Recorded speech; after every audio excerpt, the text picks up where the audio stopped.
अब इनके जुमला पत्र पर भी मैं आ जाती हूँ। घोषणा पत्र नहीं था ये घोषणा पत्र देने का समय थोड़ी ना था, ये तो रिपोर्ट कार्ड दिखाने का समय था, उपलब्धियां गिनाने का समय था, अचीवमेंट दिखाने का समय था।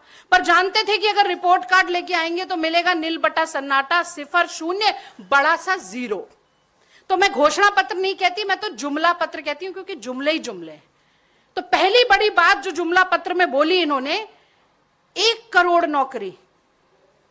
पिछले 11 साल में 2 करोड़ नौकरी किसी साल में दे दी हो तो बताइएगा। पूरे देश में 2 करोड़ नौकरी नहीं दे पाए, बिहार में 1 करोड़ नौकरी दे देंगे। क्या बात कर दी मोदी जी ने। और जैसे ही नौकरी और करोड़ों की बात आती है तो मुझे नाली की गैस पर पकौड़ा तलने वाली बात भी याद आ जाती है। और एक मुझे डायलॉग भी बहुत याद आता है, आपको भी शायद याद होगा, ये 2.5 किलो के हाथ वाला सनी देओल, याद है आपको? 2.5 किलो का हाथ जब पड़ता है तो उठता नहीं, उड़ जाता है। पर मैं दूसरे डायलॉग की बात कर रही हूं, तारीख पे तारीख, तारीख पे तारीख, तारीख पे तारीख। और वैसे ही उसी तर्ज में एनडीए ठगबंधन की घोषणा पे घोषणा, घोषणा पे घोषणा, घोषणा पे घोषणा। तो वो ठगबंधन जो नौजवानों को रोजगार मांगने पर लाठियों से भांजता है, वो क्या नौकरियां देगा? वो ठगबंधन जिसके संरक्षण में 10 बड़े पेपर लीक होते हैं, परीक्षाएं रद्द हो जाती हैं, डिग्रियां बिकती हैं, वो क्या नौकरियां देगा? वो ठगबंधन जिसके शासन में 3 करोड़ 45 लाख रजिस्टर्ड मजदूर हो जाते हैं बिहार में, 3 करोड़ 18 लाख नौजवान पलायन करने को मजबूर हो जाते हैं, वो क्या नौकरियां देगा?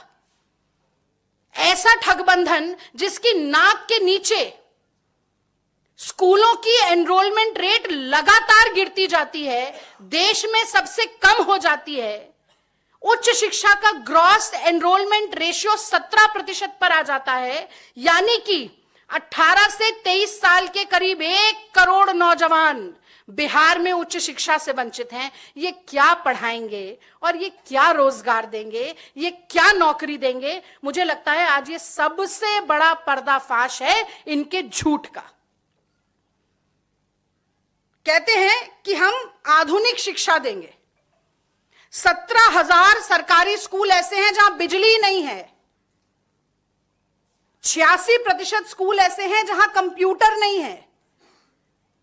और ये आधुनिक शिक्षा की बात करते हैं। आधुनिक शिक्षा का आ भी नहीं दे पाए बिहार में, 20 साल हो गए। पूत के पांव पालने में ही दिख जाते हैं, अब तो 20 साल गुजर गए, ये आगे भी कभी नहीं दे पाएंगे। दूसरा बड़ा जुमला, 50 लाख करोड़ का निवेश होगा। पिछले 6 महीने में 11 बड़े कारोबारियों, व्यापारियों की हत्या हो गई सरेआम, दिन दहाड़े। कौन करेगा इस जंगल राज में आकर निवेश?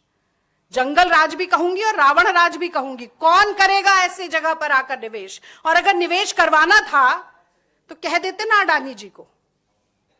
1 रुपए प्रति एकड़ में जमीन दे रहे हैं, LIC का 32,000 करोड़ रुपया दे रहे हैं, और फिर कह रहे हैं निवेश 50 लाख करोड़ का करवाएंगे। अगर करवा सकते तो जहां चाह वहां राह होती है, अभी तक क्यों नहीं करवाया? और किसी पत्रकार बंधु को मौका मिल गया, उसने पूछा अमित शाह जी से कि औद्योगिक विकास क्यों नहीं हुआ बिहार में?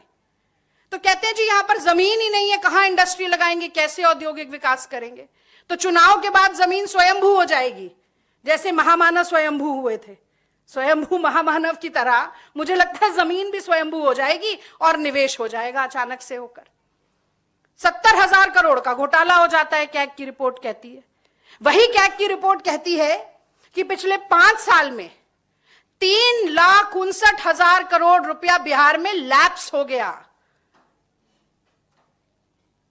महंगाई इतनी है आसमान छू रही है। हमारे समय पे कहते थे महंगाई डायन खाए जात है, अब उसी महंगाई को डार्लिंग बना लिया है। पहले डायन होती थी, अब डार्लिंग है, अब गले लगा रहे हैं। इतनी महंगाई है, इतनी बेरोजगारी है, किसान आत्महत्या करने को लाचार है, और ये इतने घोटाले हो रहे हैं और इतना पैसा लैप्स हो जाता है। तो ऐसे भ्रष्टाचार वाले, ऐसे गैर जिम्मेदार ठगबंधन ना तो कभी बिहार में ये निवेश करवा पाए थे, ना ही निवेश करवा पाएंगे। अब मैं तीसरी बात पर आती हूं, खुद महिला। तो जुमला पत्र में महिला सशक्तिकरण की भी बात की गई।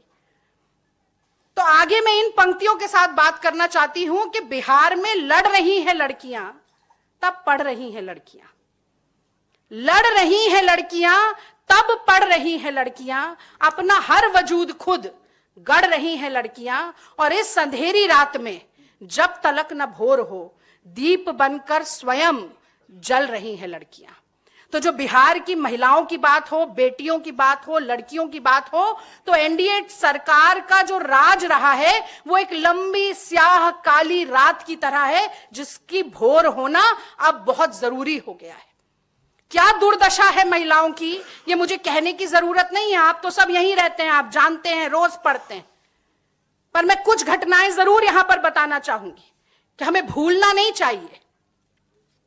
6 मार्च 2025 बिहार शरीफ एनएचए के साथ के खेत में एक युवती की लाश मिलती है, उसके दोनों तलवों पर 9 कीलें ठुकी होती हैं।